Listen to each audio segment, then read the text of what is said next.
صحیح بخاری حدیث نمبر 275۔ حضرت ابو ہریرہ رضی اللہ تعالی عنہ سے روایت ہے کہ نماز کی تکبیر ہوئی اور صفیں برابر ہو گئیں۔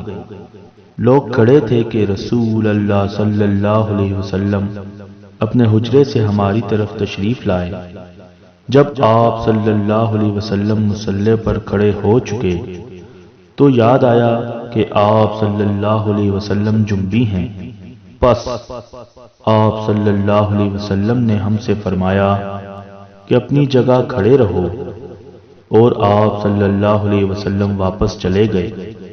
پھر آپ صلی اللہ علیہ وسلم نے غسل کیا اور واپس ہماری طرف تشریف لائے تو سر سے پانی کے قطرے ٹپک رہے تھے۔ آپ صلی اللہ علیہ وسلم نے نماز کے لیے تکبیر کہی اور ہم نے آپ صلی اللہ علیہ وسلم کے ساتھ نماز ادا کی۔